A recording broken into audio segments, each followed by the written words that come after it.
Chapter 29 अपरिहार्यता। Alice ने वह क्षण देखा था जब बेला आखिरकार अपनी आंखें खोलेगी। व्यावहारिक कारण थे कि मुझे उसके साथ कुछ समय अकेले बिताने की जरूरत थी, इससे पहले कि वह किसी और से बात करे। बेला को हमारे छिपे हुए कार्यों के बारे में कुछ भी पता नहीं था। बेशक एलिस या कार्लिसले इसे संभाल सकते थे, और बेला इतनी चतुर थी कि जब तक वह अपनी कहानी को ठीक से नहीं बता पाती तब तक वह भूलने का नाटक कर सकती थी। लेकिन एलिस जानती थी कि मुझे कहानी को स्पष्ट करने से ज्यादा की जरूरत है। इंतजार के घंटों के दौरान एलिस ने खुद को रेनी से मिलवाया और फिर उसे तब तक आकर्षित करती रही जब तक कि वे अब करीबी विश्वासपात्र नहीं बन गए। कम से कम रेनी के दिमाग में तो ऐसा ही था। यह एलिस ही थी जिसने रेनी को सही समय पर लंच करने के लिए राजी किया। ये दोपहर के ठीक 1 बजे की बात थी। मैंने सुबह की धूप से बचने के लिए पर्दे बंद कर रखे थे, लेकिन मैं जल्द ही उन्हें तोड़ सकता था। सूरज अब अस्पताल के दूसरी तरफ था। रेनी के चले जाने के बाद मैंने अपनी कुर्सी बेला के बिस्तर के पास खींची और अपनी कोहनी उसके कंधे के पास गद्दे के किनारे पर टिका दी। मुझे नहीं पता था कि उसे समय बीतने का एहसास होगा या नहीं, या उसका मन अभी भी उस शापित दर्पण वाले कमरे में होगा। उसे आश्वासन की आवश्यकता होगी, और मैं उसे इतना अच्छी तरह से जानता था कि मुझे यकीन था कि मेरा चेहरा उसे दिलासा देगा। अच्छा हो या बुरा, मैंने उसे सहज महसूस कराया। वह समय पर ही बेचैन होने लगी। वह पहले भी हरकत कर चुकी थी, लेकिन इस बार वह ज्यादा ध्यान केंद्रित करके हरकत कर रही थी। जब उसके प्रयासों से उसे दर्द हुआ तो उसका माथा सिकुड़ गया और उसकी भौहों के बीच छोटा सा तनाव वाला भी दिखाई दिया। जैसा कि मैं अक्सर करना चाहता था, मैंने अपनी तर्जनी से उस वी को धीरे से ब्रश किया, उसे मिटाने की कोशिश की। ये थोड़ा फीका पड़ गया और उसकी आंखें फड़कने लगीं। उसके हृदय गति मॉनिटर की बीप थोड़ी तेज हो गई। उसकी आंखें खुली, फिर बंद हो गईं। उसने फिर से कोशिश की, ऊपर की रोशनी की चमक के खिलाफ आंखें सिकुड़ते हुए। उसने दूर खिड़की की ओर देखा, जबकि उसकी आंखें समायोजित हो रही थीं। उसका दिल अब तेजी से धड़क रहा था, हाथ संघर्ष कर रहे थे। मॉनिटर की लाइनों के साथ उसने अपनी नाक के नीचे ट्यूबिंग को पकड़ा, जाहिर है कि वह इसे हटाना चाहती थी। मैंने उसका हाथ पकड़ लिया। नहीं, आपको इसकी जरूरत नहीं है, मैंने धीरे से कहा। जैसे ही उसने मेरी आवाज सुनी, उसका दिल तेजी से धड़कने लगा। एडवर्ड, वह अपना सिर उतना नहीं घुमा पाई जितना वह चाहती थी। मैं उसके करीब झुक गया। हमारी आंखें मिली, और उसकी आंखें, जो अभी भी लाल थीं, आंसुओं से भरने लगीं। ओह एडवर्ड, मुझे बहुत खेद है। जब उसने मुझसे माफ़ी मांगी तो मुझे बहुत ही विशेष और तीक्ष्ण तरीके से चोट पहुंची। शशिश, मैंने जोर देकर कहा। अब सब कुछ ठीक है। क्या हुआ? उसने पूछा। उसके माथे पर झुर्रियां पड़ गईं, जैसे वह कोई पहेली सुलझाने की कोशिश कर रही हो। मैंने अपना उत्तर पहले से ही सोच रखा था। मैंने उसे समझाने का सबसे सौम्य तरीका सोचा था, लेकिन मेरी अपनी आशंकाएं और पश्चाताप मेरे होठों से बह निकले। मैं लगभग बहुत देर से पहुंचा था। मैं बहुत देर से पहुंच सकता था। वो मुझे बहुत देर तक देखती रही और मैंने देखा कि यादें वापस आ गई हैं। वह सिहर उठी और उसकी सांसें तेज हो गईं। मैं बहुत बेवकूफ़ थी एडवर्ड। मुझे लगा कि वह मेरी माँ को पकड़ लेगा। उसने हम सबको धोखा दिया। जल्दबाजी में उसकी भौहें खींच गईं। मुझे चार्ली और अपनी माँ को फ़ोन करना है। एलिस ने उन्हें बुलाया। उसने कार्लिसल की जगह ले ली थी, और अब वह चार्ली से दिन में कई बार बात करती थी। रेनी की तरह, वह पूरी तरह से मंत्रमुग्ध था। मुझे पता था कि एलिस जागने के बाद कॉल करने की योजना बना रही थी। वह उत्साहित थी कि यह आज होगा। रेनी यहाँ अस्पताल में ठीक है। वह अभी कुछ खाने के लिए ले रही है। बेला ने अपना वजन इस तरह से हिलाया जैसे वह बिस्तर से उछलने वाली हो। वह यहाँ है। मैंने उसका कंधा पकड़ा और उसे अपनी जगह पर टिकाए रखा। वह कुछ बार पलकें झपकाती रही, अपने चारों ओर देखती रही। उसे चक्कर आ रहा था। वह जल्द ही वापस आ जाएगी, मैंने उसे आश्वस्त किया। और तुम्हें स्थिर रहना होगा। इससे वह उस तरह शांत नहीं हुई जैसा मैं चाहता था। उसकी आंखें घबराई हुई थीं। लेकिन तुमने उसे क्या बताया? तुमने उसे क्यों बताया कि मैं यहाँ हूँ? मैं थोड़ा मुस्कुराया। तुम सीढ़ियों की 2 मंजिलें और एक खिड़की से नीचे गिर गए। जिस तरह से उसके माता पिता ने हमारी कहानी को स्वीकार किया था, उसे देखते हुए न केवल यह संभव था, लेकिन ये किसी तरह अपेक्षित था, इसलिए मुझे ये कहते हुए उचित लगा कि आपको ये स्वीकार करना होगा कि ऐसा हो सकता है। उसने आह भरी, लेकिन अब जब उसे बहाना पता चल गया तो वह शांत लग रही थी। वो कुछ सेकंड के लिए चादर से ढके अपने शरीर को देखती रही। मैं कितनी बुरी हूँ? उसने पूछा। मैंने बड़ी चोटों की सूची बनाई। आपका एक पैर टूटा हुआ है, 4 पसलियां टूटी हुई हैं, आपकी खोपड़ी में कुछ दरारें हैं, आपकी त्वचा के हर इंच पर चोटें हैं, और आपने बहुत सारा खून खो दिया है। उन्होंने आपको कुछ रक्त आधान दिए। मुझे ये पसंद नहीं आया। इससे कुछ समय के लिए आपकी बदबू बहुत खराब हो गई। वो मुस्कुराए और फिर मुंह बिचकाते हुए बोली, यह आपके लिए एक अच्छा बदलाव रहा होगा। नहीं, मुझे आपकी खुशबू पसंद है। फिर उसने ध्यान से मेरी आंखों में देखा, खोजबीन की। कुछ देर तक ऐसा करने के बाद उसने पूछा, तुमने ये कैसे किया? मुझे नहीं पता था कि यह विषय इतना अप्रिय क्यों था। मैं सफल हो गया था। मैं जानता था कि एम्मेट, जैस्पर और एलिस मेरी उपलब्धि से अचंभित थे। लेकिन मैं इसे उसी तरह नहीं देख पाया। ये बहुत करीब था। मुझे इतनी असहनीय स्पष्टता के साथ याद आया कि मेरा शरीर हमेशा के लिए उस आनंद में रहना चाहता था। मैं अब उससे नजरें नहीं मिला पा रहा था। मैंने उसके हाथ की तरफ देखा और उसे सावधानी से अपने हाथ में लिया।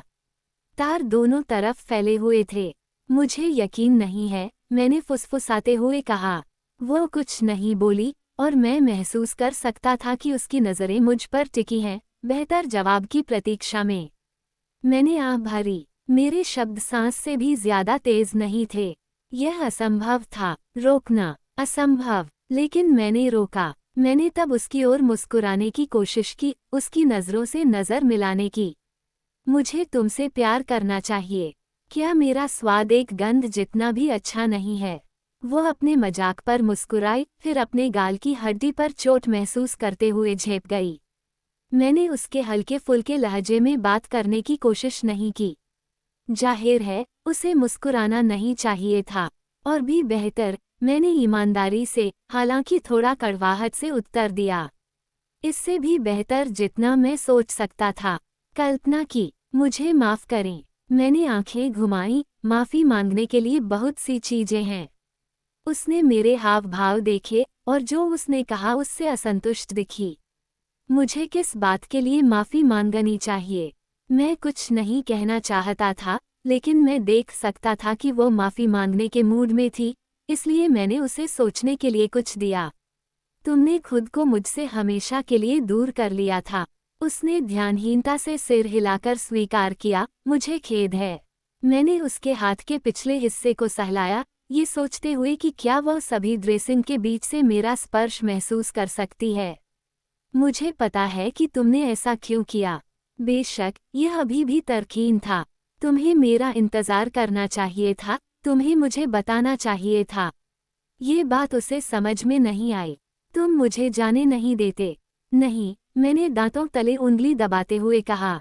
मैं ऐसा नहीं करूँगा। एक पल के लिए उसकी आंखें कहीं दूर चली गईं और उसका दिल तेजी से धड़कने लगा। एक सिहरन उसके अंदर तक पहुंच गई और फिर वह दर्द से करा उठी। बेला, क्या हुआ? वो गिड़गिड़ाई, जेम्स को क्या हुआ? खैर, मैं उसे इस बारे में इतना तो बता सकता था। जब मैंने उसे तुम्हारे ऊपर से हटाया, तो एम्मेट और जैस्पर ने उसकी देखभाल की। उसने भौहें सिकोड़ी, झेप गई, फिर अपने चेहरे पर भाव लाए। मैंने एम्मेट और जैस्पर को वहां नहीं देखा। उन्हें कमरा छोड़ना पड़ा। वहां बहुत सारा खून बह रहा था। खून की एक नदी। एक पल के लिए मुझे लगा कि जैसे अभी भी मेरे शरीर पर खून के दाग हैं। लेकिन तुम रुक गए, उसने सांस लेते हुए कहा। हाँ, मैं रुका। और एलिस और कार्लिसले। उसकी आवाज़ आश्चर्य से भरी थी।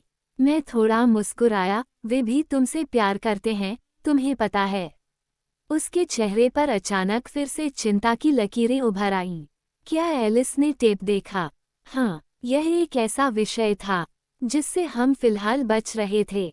मुझे पता था कि वह अपना खुद का शोध कर रही थी और वह जानती थी कि मैं अभी उसके साथ इस पर चर्चा करने के लिए तैयार नहीं था।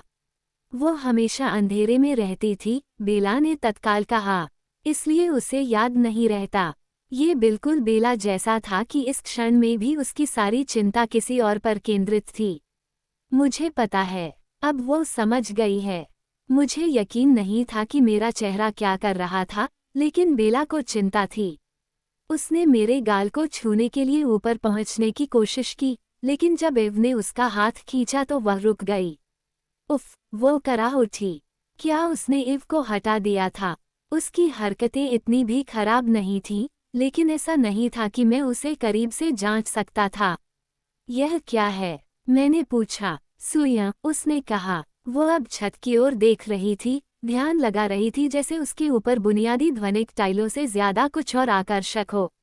उसने एक गहरी सांस ली और मैं उसके होठों के किनारे पर कुछ हल्के हरे रंग को देखकर दंग रह गया। सुई से डर लगता है, मैंने बड़बड़ाते हुए कहा। ओह, एक क्रूर पिशाच, उसे मौत के घाट उतारने पर आमादा है। हाँ, कोई बात नहीं, वो उससे मिलने भाग जाती है। दूसरी ओर एक एव। उसने आंखें घुमाईं। हरा रंग पहले ही फीका पड़ चुका था। तभी उसकी नज़र मुझ पर पड़ी और उसने परेशान स्वर में पूछा, तुम यहाँ क्यों हो? मैंने सोचा था, लेकिन इससे कोई फर्क नहीं पड़ा। क्या तुम चाहते हो कि मैं चला जाऊं? शायद मुझे जो करना था, वह जितना मैंने सोचा था, उससे कहीं ज्यादा आसान होगा। दर्द मेरे पुराने दिल के सामान्य क्षेत्र में चुभ रहा था। नहीं, उसने विरोध किया, ये लगभग चिल्लाने जैसा था। उसने जानबूझकर अपनी आवाज को वापस फुसफुसाहट की तरह कर लिया। नहीं, मेरा मतलब था, मेरी माँ को क्यों लगता है कि तुम यहाँ हो? मुझे अपनी कहानी ठीक से बतानी है इससे पहले कि वो वापस आ जाए। ओह, बेशक यह इतना आसान नहीं होगा। कई बार मैंने सोचा कि उसने मुझसे रिश्ता खत्म कर लिया है, लेकिन ऐसा कभी नहीं हुआ।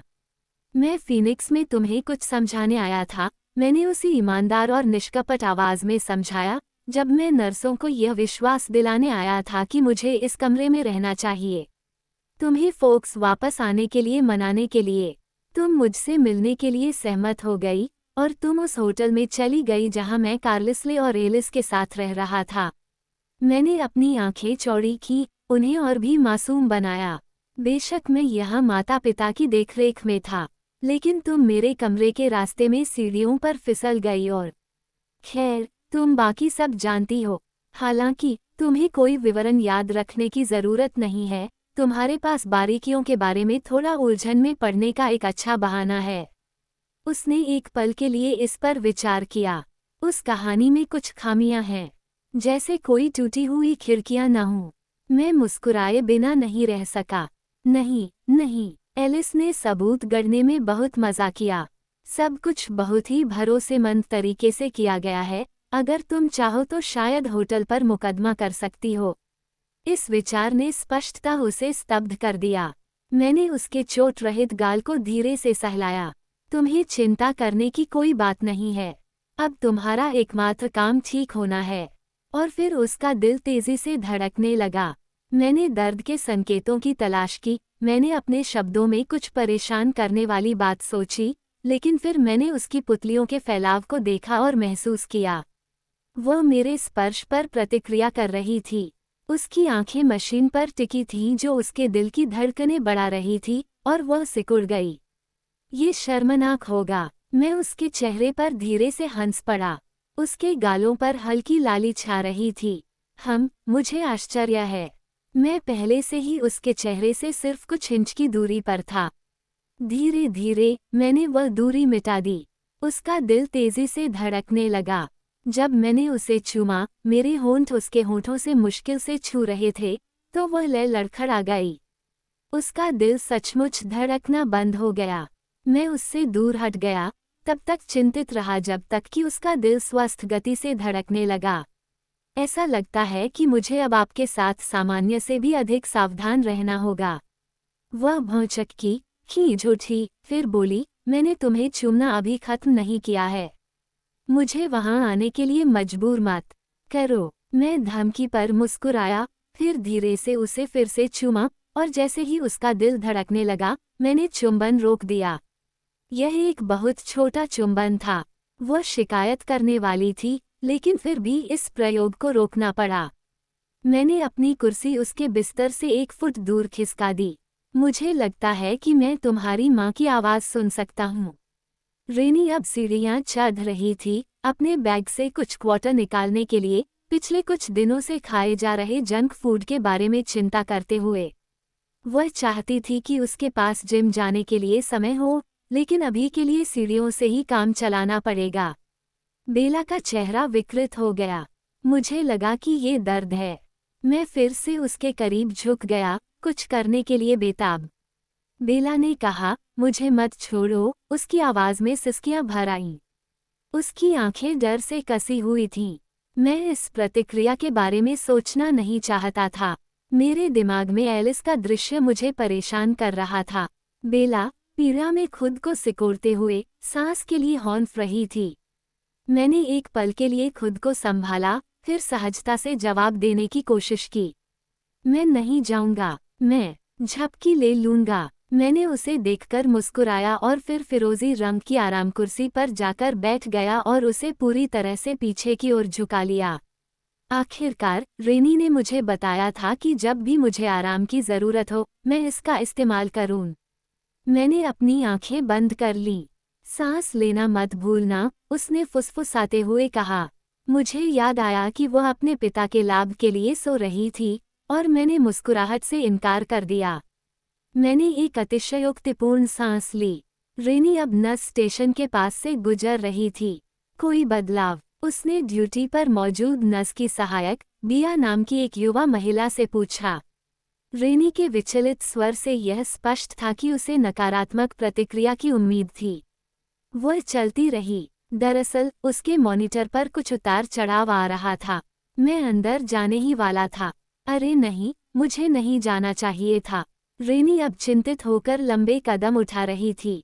मैं उसका हालचाल पूछूंगी और तुम्हें बताऊंगी। सहायक अपनी कुर्सी से उठकर, रेनी की इच्छाओं के आगे झुकते हुए, पुनः बैठ गई। बेला कांप उठी और बिस्तर चरमरा उठा। ये स्पष्ट था कि उसकी माँ की परेशानी ने उसे कितना परेशान कर दिया था। रेनी ने चुपचाप दरवाज़ा खोला। बेशक वह चाहती थी कि बेला जाग जाए, लेकिन फिर भी शोर मचाना उसे असभ्य लग रहा था। माँ, बेला ने खुशी से फुसफुसाया। मैं सोने का नाटक करते हुए रेनी के हाव भाव नहीं देख पाया, लेकिन उसके विचार बहुत ज्यादा उलझे हुए थे। मैंने उसके कदमों की आवाज़ सुनी, और फिर उसने मेरी नींद में पड़े रूप को देखा। वो कभी नहीं जाता, है न? उसने धीरे से बुदबुदाया और मन ही मन चिल्लाया। हालांकि मुझे आवाज़ की आदत हो गई थी, ये पहले की तरह चौंकाने वाला नहीं था। लेकिन वह थोड़ी शांत थी। उसे आश्चर्य होने लगा था कि क्या मैं कभी सोता हूँ। माँ, मैं आपको देखकर बहुत खुश हूँ, बेला ने उत्साह से कहा। बेला की रक्तरंजित आंखों को देखकर रेनी एक पल के लिए चौंक गई। बेला की पीड़ा के इस ताज़ा सबूत को देखकर उसकी आंखें भी भर आईं। मैंने पलकों से झांककर देखा कि रेनी अपनी बेटी को धीरे से गले लगा रही थी। आंसू रेनी के गालों पर बह निकले थे। बेला, मैं बहुत परेशान था। मुझे खेद है, माँ, लेकिन अब सब ठीक है, सब ठीक है। बेला की इस हालत में अपनी स्वस्थ माँ को शांत करते हुए सुनना असहज था, लेकिन मुझे लगता है कि उनके बीच हमेशा से ऐसा ही रिश्ता रहा होगा। शायद जिस तरह से रेनी का अनोखा दिमाग दूसरों के साथ बातचीत करता था, उसने उसे एक तरह से आत्ममुग्ध व्यक्ति बना दिया था। जब हर कोई आपकी अनकही ज़रूरतों को पूरा करता हो, तो इससे बचना मुश्किल होता है। मैं अंततः तुम्हारी आंखें खुली देखकर बहुत खुश हूँ। हालांकि वह उनकी भयावह स्थिति को देखकर फिर से अंदर से सिहर उठी। कुछ क्षण मौन रहा, और फिर बेला ने संदेह से पूछा, वे कब से बंद हैं? मुझे एहसास हुआ कि यह ऐसी बात थी जिस पर हमने अभी तक चर्चा नहीं की थी। आज शुक्रवार है, बेटा, रेनी ने उससे कहा। तुम कुछ समय से बाहर हो। बेला चौंक गई। शुक्रवार? उन्हें तुम्हें कुछ समय तक बेहोश रखना पड़ा। प्रिय, तुम्हें बहुत चोटें आई हैं। मुझे पता है, बेला ने जोर देकर सहमति जताई। मुझे आश्चर्य हुआ कि अब उसे कितना दर्द हो रहा होगा। आप भाग्यशाली हैं कि डॉक्टर कुलीन वहाँ थे। वो बहुत अच्छे आदमी हैं, हालांकि बहुत युवा हैं, और वह डॉक्टर से ज्यादा मॉडल जैसे दिखते हैं। आप कार्लिसले से मिले, और एडवर्ड की बहन एलिस, वह एक प्यारी लड़की है। वह है। रेनी के तीखे विचार फिर से मेरी ओर मुड़ गए। तुमने मुझे नहीं बताया कि फोक्स में तुम्हारे इतने अच्छे दोस्त हैं। बहुत बहुत अच्छे दोस्त। अचानक बेला करा उठी। मेरी आंखें अपने आप खुल गईं। उन्होंने मुझे नहीं पहचाना। रेनी की नज़र भी बेला पर टिकी थी। क्या दर्द हो रहा है? उसने पूछा। सब ठीक है, बेला ने रेनी को आश्वस्त किया, हालांकि मैं बता सकता था कि आश्वासन मेरे लिए भी था। हमारी आंखें एक सेकंड के लिए बंद हो गईं, फिर मैंने अपनी आंखें फिर से बंद कर लीं। मुझे बस ये याद रखना है कि हिलना नहीं है। रेनी अपनी बेटी के निष्क्रिय रूप को देखकर बेकार में फड़फड़ाने लगी। जब बेला ने फिर से बात की, तो उसकी आवाज में चमक थी। फिल कहाँ है? रेनी पूरी तरह से विचलित थी, जो कि मेरे विचार से मुख्य बात थी। मैंने उसे खुशखबरी नहीं बताई है। ओह, वो बहुत खुश होगी। फ्लोरिडा। ओ बेला, तुम कभी अंदाजा नहीं लगा पाओगी। जब हम जाने ही वाले थे, तभी सबसे अच्छी खबर मिली। फिल ने साइन कर लिया। बेला ने पूछा। मैं उसकी आवाज में मुस्कुराहट सुन सकता था। उसे जवाब पर पूरा भरोसा था। हाँ, आपने कैसे अनुमान लगाया? द सन्स, क्या आप इस पर विश्वास कर सकते हैं? ये बहुत अच्छी बात है, माँ, बेला ने कहा, लेकिन उसके स्वर में एक प्रकार की शून्यता थी, जिससे मुझे लगा कि उसे नहीं पता कि सन कौन थे। और तुम्हें जैक्सनविले बहुत पसंद आएगा। रेनी उत्साह से लगभग फूट पड़ी। उसके विचार उसके शब्दों के साथ साथ चिल्ला रहे थे, और मुझे यकीन था कि वे विचार बेला पर उसी तरह काम करेंगे जैसे वे बाकी सभी पर काम करते हैं। वह मौसम, समुद्र, सफ़ेद ट्रिम वाले प्यारे पीले घर के बारे में बताने लगी। कभी संदेह नहीं किया कि बेला भी उतनी ही रोमांचित होगी जितनी वह थी। मुझे बेला के भविष्य के लिए रेनी की योजना के हर पहलू की जानकारी थी। बेला के जागने का इंतजार करते हुए रेनी ने 100 बार अपने मन में खुशखबरी के बारे में सोचा था। कई मायनों में उसकी योजना बिल्कुल वही जवाब थी जिसकी मुझे तलाश थी। रुको, माँ, बेला ने उलझन में कहा। मैंने कल्पना की कि रेनी का उत्साह उसे भारी कंबल की तरह दबा रहा है। तुम क्या बात कर रही हो? मैं फ्लोरिडा नहीं जा रही हूँ। मैं फोक्स में रहती हूँ। लेकिन अब तुम्हें ऐसा करने की जरूरत नहीं है, मूर्ख, रेनी ने हंसते हुए कहा। फिल अब ज्यादा समय तक हमारे साथ रह सकेगा। हमने इस बारे में बहुत बात की है, और मैं जो करने जा रही हूँ, वो ये है कि मैं दूर के खेलों में आधा समय तुम्हारे साथ और आधा समय उसके साथ बिताऊंगी। रेनी बेला की खुशी का इंतजार कर रही थी। माँ, बेला ने धीरे से कहा, मैं फोक्स में रहना चाहती हूँ।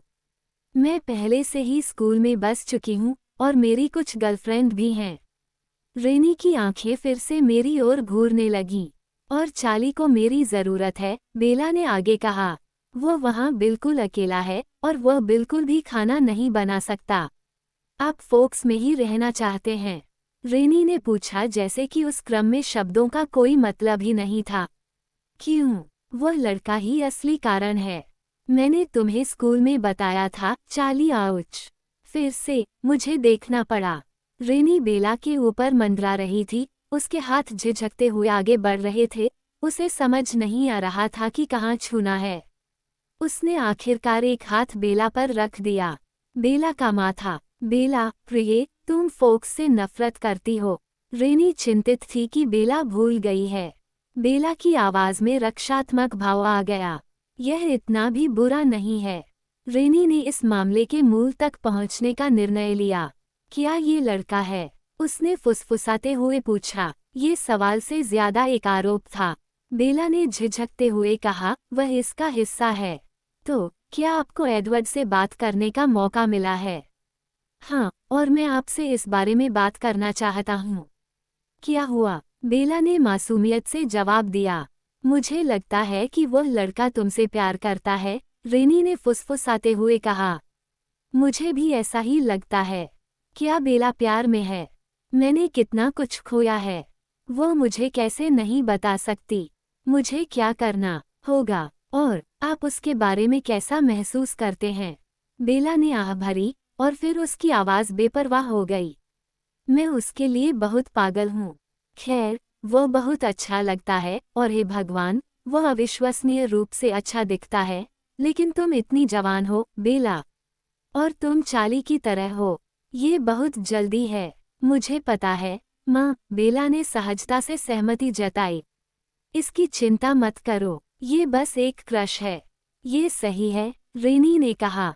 अच्छा, तो वह इस बारे में बहुत ज्यादा गंभीर और चाली जैसी नहीं हो रही है। ओह, क्या यही समय है? मैं देर से आ रहा हूँ। बेला ने रेनी के अचानक ध्यान भटकने को भांप लिया। क्या तुम्हें जाना है? फिल थोड़ी देर में फोन करने वाला है। मुझे नहीं पता था कि तुम जाग जाओगे। शायद अभी घर पर फोन बज रहा होगा। मुझे यहाँ नंबर ढूंढ लेना चाहिए था। कोई बात नहीं, माँ।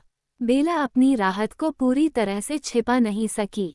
मैं अकेली नहीं रहूंगी। मैं जल्द ही वापस आ जाऊंगी। मैं यहीं सो रही थी, तुम्हें पता है, रेनी ने अपनी अच्छी माँ वाली हरकतों को दिखाते हुए कहा। ओह, माँ, आपको ऐसा करने की जरूरत नहीं है। बेला इस विचार से परेशान थी। उसकी माँ ने उसके लिए त्याग किया। ये वह दिशा नहीं थी जिस पर उनका रिश्ता आगे बढ़ा।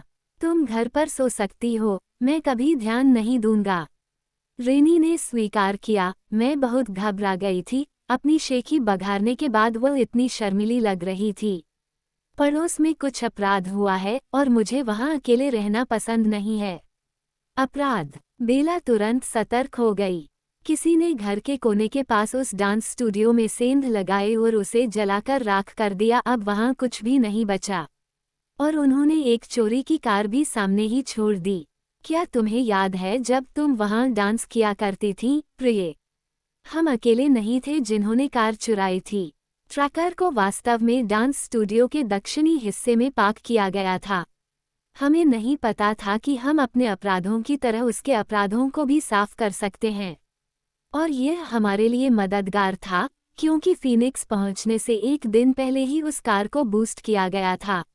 मुझे याद है, बेला ने कांपती आवाज में कहा।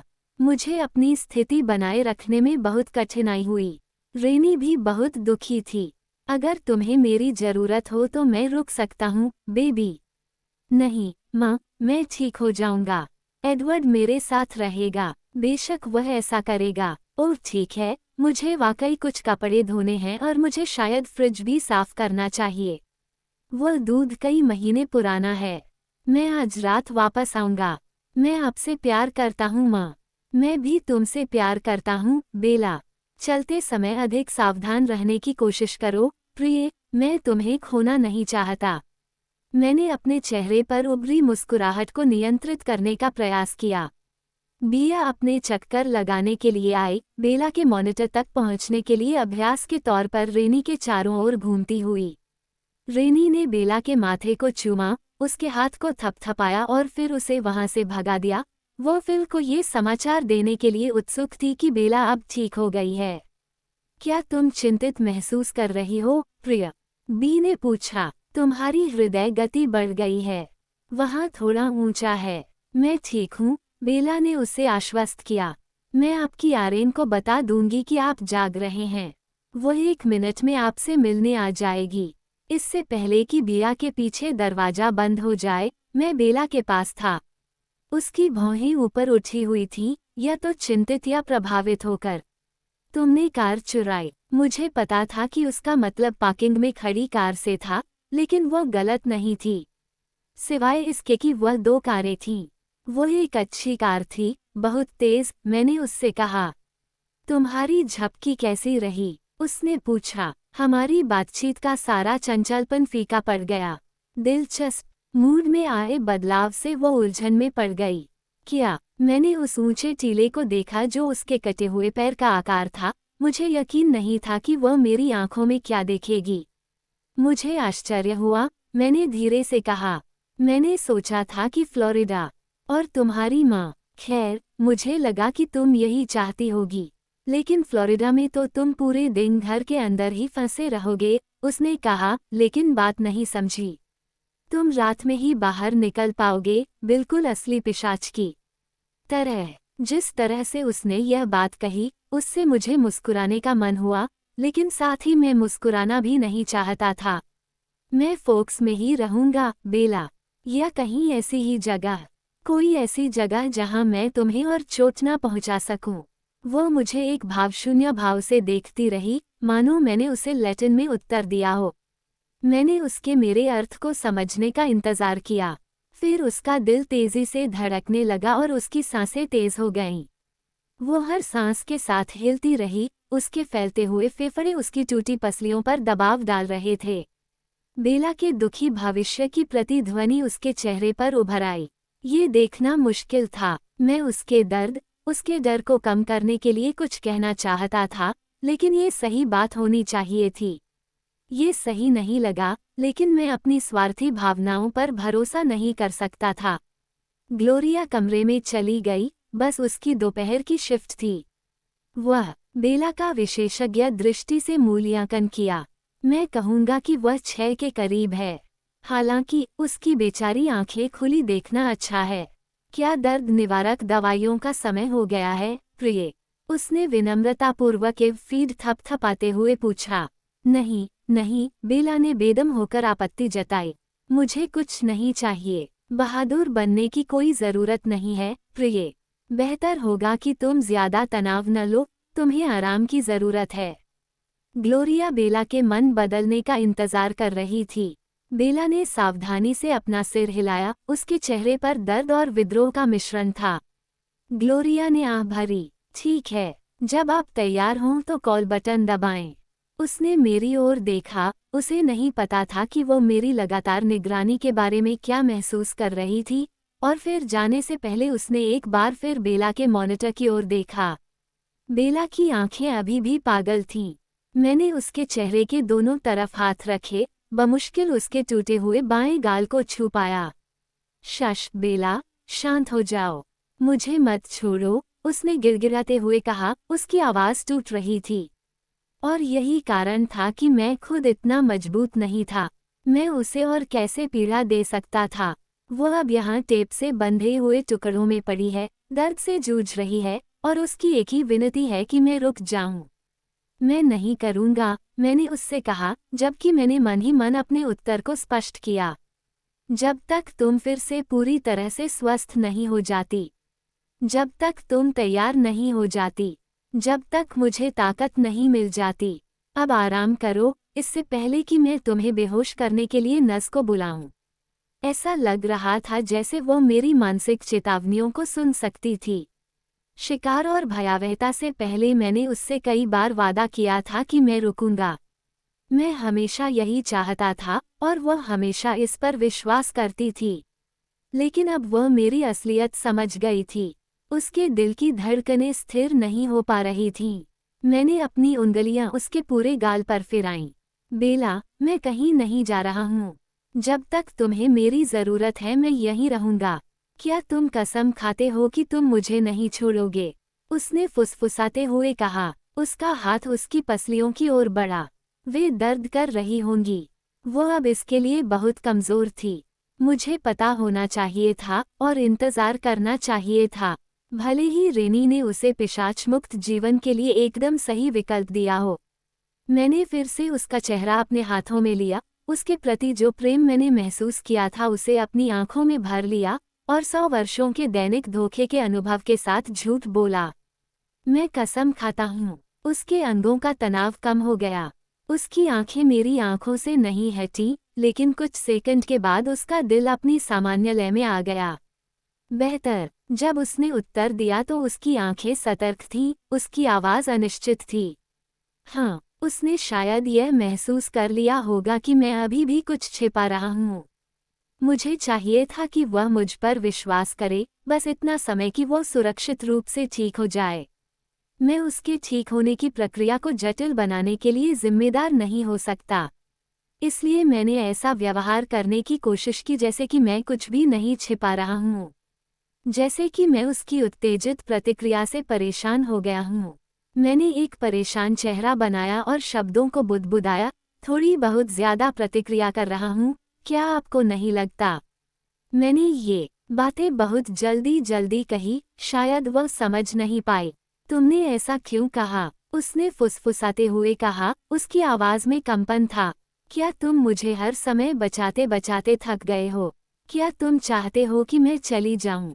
मैं 100 साल तक इस विचार पर हंसना चाहता था कि मैं उससे उब गया हूं, या 1000 साल तक रोना चाहता था, लेकिन मुझे यकीन था कि वह समय आएगा जब मुझे उसे इसके विपरीत समझाना होगा। इसलिए मैंने अपनी प्रतिक्रिया को संयमित किया, उसे गुनगुना, मध्यम बनाया। नहीं, मैं तुम्हारे बिना नहीं रहना चाहता, बेला, बिल्कुल नहीं। समझदारी से काम लो, और मुझे तुम्हें बचाने में कोई समस्या नहीं है, भले ही ये तथ्य न हो कि मैं ही तुम्हें खतरे में डाल रहा हूँ, कि मैं ही वह कारण हूँ जिसकी वजह से तुम यहाँ हो। सत्य मेरे भाषण के अंत तक पहुँच गया था। बेला ने मुझ पर क्रोध से कहा, हाँ, तुम ही कारण हो कि मैं यहाँ जीवित हूँ। मैं गुनगुने पानी को बर्दाश्त नहीं कर सका। दर्द को छिपाने के लिए मैंने फुसफुसाते हुए कहा, मुश्किल से। धुंध और प्लास्टर में लिपटा हुआ और मुश्किल से हिल पा रहा था। मैं अपने हाल ही में हुए मौत के करीब के अनुभव के बारे में नहीं सोच रही थी। उसने मुझ पर झपट्टा मारा। मैं उन अन्य लोगों के बारे में सोच रही थी जिन्हें तुम चुन सकते हो। अगर तुम नहीं होते तो मैं फोक्स कब्रिस्तान में सड़ रही होती। मैं उस छवि से दूर हट गई, लेकिन फिर अपनी बात पर लौट आई और उसे अपने पश्चाताप से विचलित नहीं होने दिया। हालांकि ये सबसे बुरा हिस्सा नहीं है।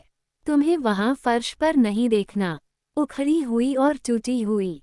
मैंने अपनी आवाज पर नियंत्रण पाने के लिए संघर्ष किया। मुझे नहीं लगा कि मैं बहुत देर से आया हूँ। तुम्हें दर्द में चीखते हुए भी नहीं सुनना वे सभी असहनीय यादें जो मैं अपने साथ अनंत काल तक लेकर चलूंगा। नहीं, सबसे बुरा एहसास था ये जानना कि मैं रुक नहीं सकता, यह मानना कि मैं तुम्हें खुद ही मार डालूंगा। वह भौचक्की रह गई, लेकिन तुमने तो ऐसा नहीं किया। मैं कर सकता था, बहुत आसानी से। फिर से उसका दिल धड़कने लगा। मुझसे वादा करो, वो फुसफुसाए। क्या? अब वो मेरी ओर घूर रही थी। तुम्हें पता है क्या? बेला ने मेरे शब्दों की दिशा सुन ली थी। वो सुन सकती थी कि मैं खुद को उस ताकत के लिए बोल रहा हूँ जिसकी मुझे ज़रूरत है। मुझे याद रखना था कि वह मेरे मन को उससे 1000 गुना बेहतर तरीके से पढ़ सकती थी जितना मैं उसके मन को पढ़ सकता था। मुझे कबूल करने की अपनी ज़रूरत को एक तरफ रखना था। अब सबसे महत्वपूर्ण बात उसका ठीक होना था। मैंने केवल सच्ची बातें कहने की कोशिश की ताकि वह आसानी से मेरी असलियत न समझ सके पहले की तरह। मुझे लगता है कि मैं तुमसे दूर रहने के लिए पर्याप्त मजबूत नहीं हूँ, इसलिए मुझे लगता है कि तुम अपना रास्ता पालोगे, चाहे इससे तुम्हारी मौत हो या न हो। अच्छा, लेकिन मैं सुन सकता था कि वह आश्वस्त नहीं थी। तुमने मुझे बताया कि तुमने कैसे रोका। अब मैं जानना चाहता हूँ कि क्यों? क्यों? मैंने शून्य स्वर में पूछा। तुमने ऐसा क्यों किया? तुमने जहर क्यों नहीं फैलने दिया? अब तक तो मैं भी तुम्हारे जैसा हो गया होता। मैंने उसे कभी यह नहीं समझाया था। मैंने उसके सवालों को इतनी सावधानी से टाल दिया था। मुझे पता था कि उसने इंटरनेट पर किसी शोध में इस सच्चाई को उजागर नहीं किया है।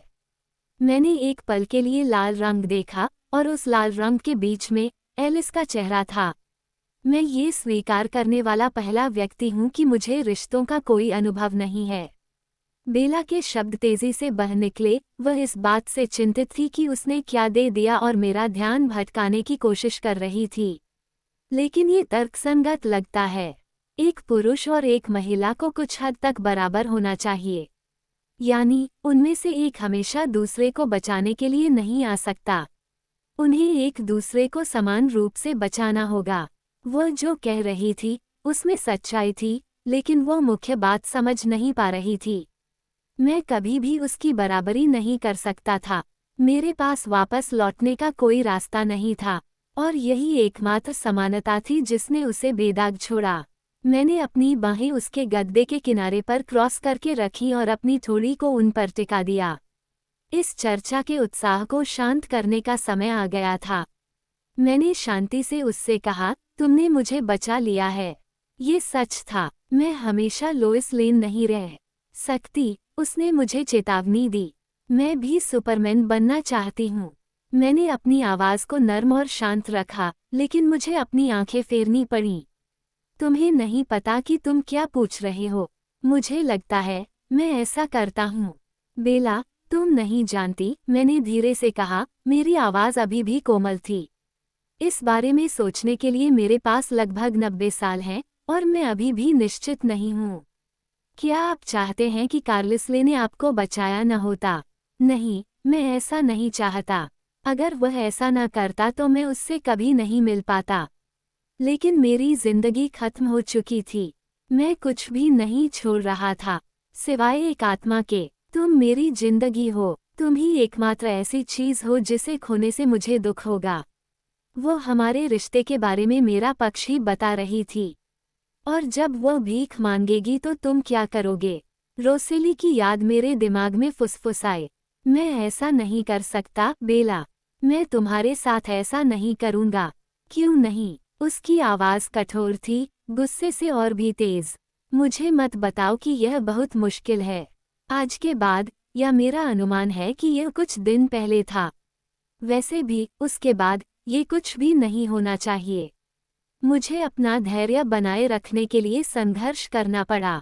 और दर्द, मैंने उसे याद दिलाया। मैं इसके बारे में सोचना नहीं चाहता था। मुझे उम्मीद थी कि वह भी नहीं सोचना चाहती होगी। उसका चेहरा सफ़ेद पड़ गया। उसे देखना मुश्किल हो गया। वह काफ़ी देर तक यादों से जूझती रही, और फिर उसकी ठुड्डी ऊपर उठ गई। यह मेरी समस्या है। मैं इसे संभाल सकता हूँ। ये संभव है कि बहादुरी को इस हद तक ले जाया जाए कि वो पागलपन बन जाए, मैंने धीरे से कहा। यह कोई मुद्दा नहीं है। 3 दिन, बड़ी बात है, एलिस। शायद यह अच्छा था कि मुझे नहीं पता था कि वह अभी कहाँ है। मुझे एहसास हुआ कि यह जानबूझकर किया गया था। जब तक मैं शांत नहीं हो जाती, वह मुझसे दूर रहेगी, मुझे यकीन था। मैं उसे फ़ोन करना चाहती थी, उसे बताना चाहती थी कि मैं इस कायरतापूर्ण टालमटोल के बारे में क्या सोचती हूँ, लेकिन मुझे यकीन है कि वह जवाब नहीं देगी। मैंने अपना ध्यान फिर से केंद्रित किया। यदि बेला इस चर्चा को जारी रखना चाहती थी, तो मैं उन बातों की ओर ध्यान दिलाना जारी रखूंगा जिन पर उसने विचार नहीं किया था। चाली, मैंने संक्षेप में कहा। रेनी, उसके लिए इस बात को हल्के में लेना मुश्किल था। जवाब खोजने में उसे कई मिनट लग गए। एक बार उसने अपना मुंह खोला और फिर बंद कर लिया। उसने कभी अपनी नज़रें नहीं हटाईं, लेकिन उसकी आंखों में दिखने वाला विद्रोह धीरे धीरे हार में बदल गया। आखिरकार उसने झूठ बोला। ये स्पष्ट था, जैसा कि आमतौर पर होता है। देखिए, यह कोई मुद्दा नहीं है। रेनी ने हमेशा वही विकल्प चुने हैं जो उसके लिए कारगर रहे हैं। वह चाहती है कि मैं भी वैसा ही करूं। और चाली लचीला है, उसे अकेले रहने की आदत है। मैं हमेशा उनका ख्याल नहीं रख सकता। मुझे अपना जीवन जीना है। बिल्कुल, मैंने भारी आवाज में कहा। और मैं तुम्हारे लिए इसे खत्म नहीं करूंगा। यदि आप मेरी मृत्युशैया पर प्रतीक्षा कर रहे हैं, तो मेरे पास आपके लिए समाचार है। मैं अभी वहीं था। मैंने तब तक इंतजार किया जब तक मुझे यकीन नहीं हो गया कि मेरी आवाज़ एक समान हो जाएगी। तुम ठीक हो जाओगे। उसने गहरी सांस ली, सिहर उठी और फिर धीमी आवाज में धीरे से बोली। नहीं, मैं नहीं हूँ। क्या उसे लगा कि मैं उसकी हालत के बारे में झूठ बोल रहा हूँ? बेशक तुम झूठ बोल रहे हो, मैंने कहा। गंभीरता से कहा, आपके शरीर पर 1 या 2 निशान हो सकते हैं।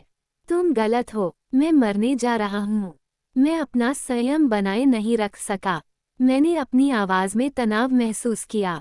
सच में, बेला, तुम कुछ ही दिनों में यहाँ से बाहर हो जाओगी। ज़्यादा से ज़्यादा 2 हफ्ते में। उसने मुझे उदास होकर देखा। मैं अभी नहीं मर सकती, लेकिन मैं कभी न कभी मर ही जाऊंगी। दिन का हर मिनट, मैं मरने के करीब पहुंचती जा रही हूँ। और मैं बूढ़ी होने जा रही हूँ। जैसे ही मैंने उसकी बात का मतलब समझा, मेरी चिंता निराशा में बदल गई। क्या उसे लगा कि यह कुछ ऐसा था जिस पर मैंने विचार नहीं किया था? कि मैं किसी तरह इस स्पष्ट तथ्य को भूल गया था कि मैंने उसके चेहरे पर छोटे छोटे बदलावों पर ध्यान नहीं दिया था जो मेरी कठोर एकरूपता से उजागर हो रहे थे। कि एलिस के उपहार की कमी के कारण मैं स्पष्ट भविष्य नहीं देख सकता था। मेरा चेहरा मेरे हाथों में गिर गया। ऐसा ही होना चाहिए, ऐसा ही होना चाहिए। अगर मैं न होती तो ऐसा ही होता और मुझे नहीं होना चाहिए था। बेला ने नाक भान सिकुड़ी। मैं उसकी मनोदशा में आए परिवर्तन को देखकर चौंक गया। ये बेवकूफ़ी है, उसने कहा। यह ऐसा है जैसे किसी ऐसे व्यक्ति के पास जाना जिसने अभी अभी लॉटरी जीती है, उसका पैसा लेना और कहना, देखो, चलो वापस उसी तरह चलते हैं जैसे चीजें होनी चाहिए। यह इस तरह से बेहतर है। और मैं इसे नहीं मानता। मैं कोई लॉटरी पुरस्कार तो हूं ही नहीं, मैंने गुर्राहट के साथ कहा। ये सही है, आप बहुत बेहतर हैं। मैंने अपनी आंखें घुमाई लेकिन फिर थोड़ा संयम पाने की कोशिश की। यह उसके लिए अच्छा नहीं था, जैसा कि उसके मॉनिटर से पता चल रहा था। बेला, हम अब इस विषय पर चर्चा नहीं करेंगे।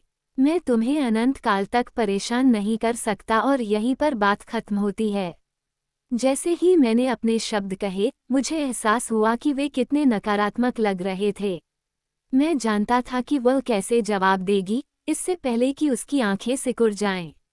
अगर तुम सोचती हो कि यह अंत है, तो तुम मुझे अच्छी तरह से नहीं जानती। तुम मुझे अच्छी तरह से नहीं जानती हो। वो एकमात्र पिशाच नहीं है जिसे मैं जानती हूँ, उसने मुझे याद दिलाया। फिर से, मैंने लाल देखा। एलिस की हिम्मत नहीं होगी। एलिस ने पहले ही ये देख लिया है न? बेला ने आत्मविश्वास से कहा, हालांकि ऐसा लग रहा था कि एलिस ने कुछ बातें अपने तक ही रखी थीं। इसलिए वह जो कुछ कहती है, उससे तुम परेशान हो जाते हो। वह जानती है कि मैं भी तुम्हारी तरह बन जाऊंगी एक दिन। वह गलत है। अब मुझे भी पूरा भरोसा था। मैंने पहले भी एलिस को चकमा दिया था। उसने भी तुम्हें मरते हुए देखा था, लेकिन ऐसा भी नहीं हुआ। आप मुझे एलिस के खिलाफ शर्त लगाते हुए कभी नहीं पकड़ पाएंगे। वो फिर से विद्रोही भाव से मेरी ओर देखने लगी। मैंने अपने चेहरे की कठोर रेखाओं को महसूस किया और उन्हें ढीला करने का प्रयास किया। ये समय की बर्बादी थी और अब समय बहुत कम बचा था। तो अब हम कहाँ रह गए? उसने झिझकते हुए पूछा। मैंने आह भरी और फिर बिना किसी हास्य के एक बार हंस दिया। मुझे लगता है कि इसे गतिरोध कहते हैं। एक गतिरोध जो एक अपरिहार्यता की ओर ले गया। उसकी भारी आह मेरी आह से मेल खा रही थी। आउच! मैंने उसके चेहरे की ओर देखा और फिर कॉल बटन की ओर। तुम कैसा महसूस कर रहे हो? मैं ठीक हूँ, उसने अविश्वासपूर्वक कहा। मैंने उसकी ओर देखकर मुस्कुराया, मुझे तुम पर विश्वास नहीं होता। उसके होंठ बाहर निकले, मैं वापस सोने नहीं जा रही हूँ। तुम्हें आराम की ज़रूरत है। ये सब बहस तुम्हारे लिए अच्छी नहीं है। बेशक, मेरी गलती है, हमेशा मेरी ही गलती है। तो मान जाओ, उसने सुझाव दिया। मैंने बटन दबाया, अच्छा प्रयास है। नहीं, उसने शिकायत की। हाँ, छोटे स्पीकर से बिया की आवाज़ पतली सी सुनाई दी। मुझे लगता है कि हम और अधिक दर्द निवारक दवा के लिए तैयार हैं, मैंने उससे कहा। बेला ने मुझ पर गुस्सा किया और फिर मुंह सिकोड़ लिया। मैं नस को भेजूंगा, मैं इसे नहीं लूंगी, बेला ने धमकी दी। मैंने ध्यान से उसके इव बैग की ओर देखा। मुझे नहीं लगता कि वे तुम्हें कुछ भी निगलने के लिए कहेंगे। उसका दिल फिर से धड़क गया। बेला, तुम्हें दर्द हो रहा है। तुम्हें आराम करने की ज़रूरत है ताकि तुम ठीक हो सको। तुम इतनी मुश्किल क्यों कर रही हो? वे अब तुम्हारे शरीर में और सुई नहीं डालेंगे। उसके चेहरे से सारी जिद गायब हो गई थी, अब वो सिर्फ परेशान थी। मुझे सुइयों से डर नहीं लगता। मुझे अपनी आंखें बंद करने से डर लगता है। मैंने उसका चेहरा थाम लिया और पूरी ईमानदारी से उसकी तरफ मुस्कुराया। यह मुश्किल नहीं था, मैं बस यही चाहता था कि मैं हमेशा उसकी आंखों में देखता रहूं। मैंने तुमसे कहा था कि मैं कहीं नहीं जा रहा हूं। डरो मत, जब तक तुम्हें खुशी मिलती रहेगी, मैं यहीं रहूंगी। जब तक तुम स्वस्थ नहीं हो जाते, जब तक तुम तैयार नहीं हो जाते, जब तक मुझे वह ताकत नहीं मिल जाती जिसकी मुझे ज़रूरत है। दर्द के बावजूद वह मुस्कुराए। आप हमेशा के लिए बात कर रहे हैं, आप जानते हैं। हमेशा के लिए एक नश्वर प्रकार। ओह, तुम इससे उबर जाओगे, मैंने चिढ़ाते हुए कहा। ये बस एक क्रश है। उसने अपना सिर हिलाने की कोशिश की, लेकिन एक झटके के साथ हार मान ली। जब रेनी ने उसे निगल लिया तो मैं चौंक गई। मुझे पता है कि तुम बेहतर जानते हो, मैंने धीरे से कहा। यही इंसान होने की सबसे खूबसूरत बात है। चीजें बदलती रहती हैं, अपनी सांस मत रोको। मुझे उसके कड़वे चेहरे पर हंसी आ गई। वह जानती थी कि मैं कितनी देर तक अपनी सांस रोक सकता हूँ। ग्लोरिया पहले से ही हाथ में सिरिंज लेकर अंदर आई। उसे थोड़ी शांति और चुप्पी देने की जरूरत है, बेचारी। मैं उसके मुंह से, माफ करना, आधा भी नहीं निकला था कि मैं उसके रास्ते से हट गया। मैं कमरे के दूसरे छोर पर दीवार के सहारे खड़ा हो गया, ताकि ग्लोरिया को जगह मिल सके। मैं उसे इतना परेशान नहीं करना चाहता था कि वो मुझे फिर से बाहर निकालने की कोशिश करे। मुझे यकीन नहीं था कि कार्लिसल कहाँ है। बेला ने मुझे बेचैनी से देखा, उसे चिंता थी कि मैं तुरंत बाहर निकल जाऊंगा और चलता रहूंगा। मैंने अपने चेहरे पर भरोसा जगाने की कोशिश की। जब वह जागेगी तो मैं यहाँ रहूंगा, जब तक उसे मेरी ज़रूरत होगी। ग्लोरिया ने दर्द निवारक दवा को पोर्ट में इंजेक्ट किया। ये लो, प्रिय, अब तुम्हें बेहतर महसूस होगा। बेला का धन्यवाद कृतज्ञता से कम था। बेला की पलकें बंद होने में केवल कुछ सेकंड लगे। ये तो होना ही चाहिए, ग्लोरिया ने धीरे से कहा। उसने मुझे एक तीखी नज़र से देखा, लेकिन मैं खिड़की की ओर देखता रहा, ऐसा दिखावा करते हुए कि मैंने कुछ नहीं देखा। उसने चुपचाप अपने पीछे दरवाज़ा बंद कर लिया। मैं बेला के पास वापस गया और उसके चेहरे के अच्छे हिस्से को अपने हाथ में थाम लिया। रुको, शब्द अस्पष्ट था। मैं ऐसा करूंगा, मैंने उससे वादा किया। अब वह बहक रही थी, और मुझे लगा कि मैं सच बोल सकता हूँ। जैसा मैंने कहा, जब तक ये तुम्हें खुश करता है, जब तक ये तुम्हारे लिए सबसे अच्छा है।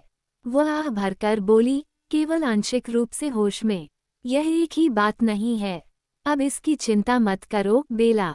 जब तुम जाग जाओगी तो मुझसे बहस कर सकती हो। उसके होठों के कोनों पर हल्की मुस्कान उभर आई। मैं नीचे झुका और उसके माथे को चूमा, फिर उसके कान में फुसफुसाया, मैं तुमसे प्यार करता हूँ। मैं भी, उसने सांस लेते हुए कहा। मैं आधे मन से हंसा। मुझे पता है, यही समस्या थी। वह बेहोशी के खिलाफ लड़ रही थी। उसने अपना सिर मेरी ओर घुमाया। खोज रहे हैं। मैंने उसके चोटिल होठों को धीरे से चूमा। धन्यवाद, कभी भी, एडवर्ड। वह बड़ी मुश्किल से मेरा नाम बता पा रही थी। हाँ, मैं एलिस पर दांव लगा रही हूँ, उसने बुदबुदाया। वह पूरी तरह बेहोश हो गई और उसका चेहरा ढीला पड़ गया।